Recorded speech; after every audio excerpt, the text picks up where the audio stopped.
So y'all, we got to have a talk. So recently I posted this video and I talked about how when I got with my husband that I'm with now, this is my second marriage. When I got with my husband that I'm with now, my husband asked me to be a stay-at-home mom with our children. Why? Because we were both raised by parents that worked 12-hour shifts, always being gone at work and stuff. And we was at home by ourselves. So my husband's dad was dead.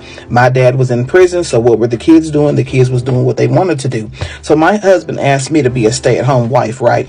So in him asking me to be a stay-at-home wife, I was gripped with fear because I was always raised by strong women that said, never depend on a man, always have your own money, always have your own stuff, always have your own job. This is how I was raised. Now, this is how I was raised by these women, but this is wrong biblically, because when we come into covenant with our husbands, we are saying, I trust you with everything. You have to remember those vows and things that you made. You're saying that I trust you. And if you always got to have a plan B, you're not really trusting them. If you have a plan B because what you've been through in your past with someone that you was with before, you are not healed. And then you not being healed, you are dragging all that mud into your new marriage, and you can't even see what God is trying to do in this new marriage because you still back here with all these gates and guards and things up because you are not healed.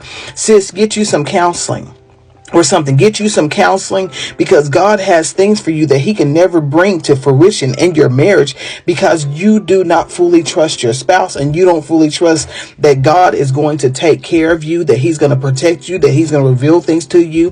Things like people saying, girl, well, he had a whole different family on the other side of town and this and that. Okay. Well, there had to be some kind of signs. Did you ask the Lord when you got ready to go into that marriage, is this the man that you have for me? Or did you do like I did with the first marriage and you're like, this is just the man I'm going to pick. He seemed like a good candidate. This is going to be my husband. If it's not the person that God has for us, there's always going to be a lot of issues in the marriage. So you have to be willing to ask yourself, Lord, is this the man that you have for me? If this the covenant that you called for me to be in? If it's not the covenant that he called for you to be in, you need to let him go. I don't care how good of a candidate it is. You need to let him go. But when you go into that next marriage, like I did, you need to be healed. You need to know that you can trust your spouse. You need to know that he is not old dude that you used to be with. And you have to trust in the Lord that this is the covenant that he brought you into, that y'all are going to be faithful to one another, that you're not going to be abandoned, that you are secure, all these things. But you got to trust God. But it all starts out with trusting God and inquiring of God, is this the man that he has for me, Lord, or is this the counterfeit? If it's the counterfeit, Lord God, close the door. If it's the man that you have for me,